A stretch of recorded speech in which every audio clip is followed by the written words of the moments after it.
ChatGPT is based on fundamentally on a 175 billion parameter neural network that is GPT-3. And the rest is what data is it trained on and how is it trained. So you already have like a brain, a giant neural network, and it's just trained in different ways.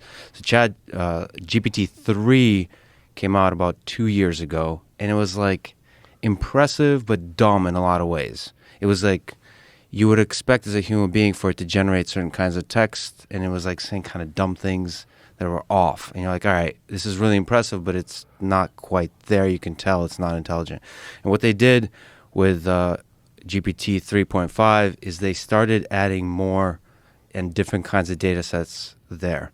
One of them, probably the smartest neural network currently, is Codex, which is fine-tuned for programming. Like it was trained on code, on programming code.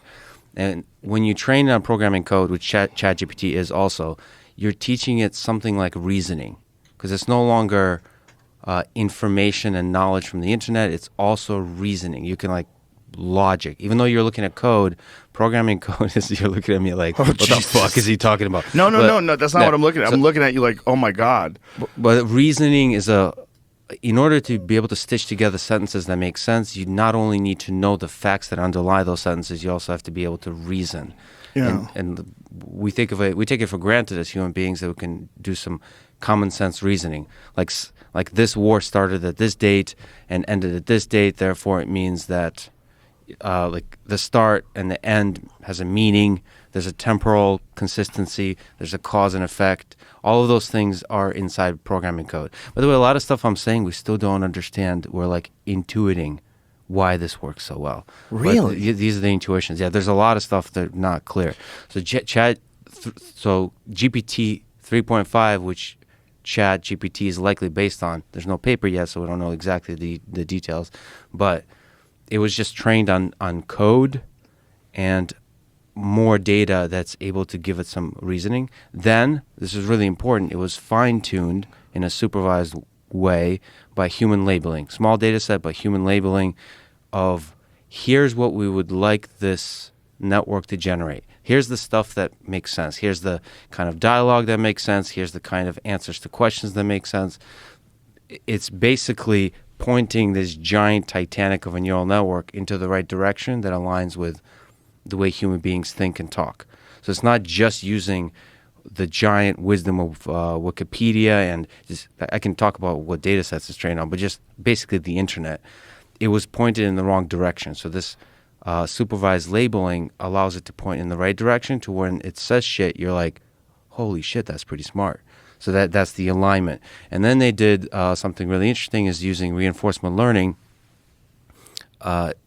based on labeling data from humans. That's quite a large data set. The task is the following. You have this smart GPT 3.5 thing, generate a bunch of text, and humans label which one seems the best. So ranking. Like you ask it a question. For example, you could do generate a joke in the style of Joe Rogan, right? And you have a label. They have 5 options, and you have a label. Does it mention dick and pussy? No, I don't know. I don't know how exactly, but so you get it to rank. The human labeler is just sitting there. There's a very large number of them. They're working full time. They're labeling the ranking of the outputs of this model, and that kind of ranking, used together with a technique called reinforcement learning, is able to get this thing to generate very impressive to humans output. So it's not actually, there's not a significant breakthrough in how much knowledge was learned.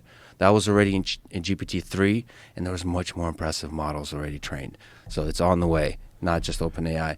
But this kind of fine-tuning, it's called, by human labelers plus reinforcement learning, you start to get like where students don't have to write essays anymore in high school, where you can style transfer, like I said, do a Louis C.K. joke in the style of Joe Rogan, or Joe Rogan joke in the style of Louis C.K., and it does an incredible job at those kinds of style transfers. It can more accurately query things about the different historical events, all that kind of stuff. Holy shit, man.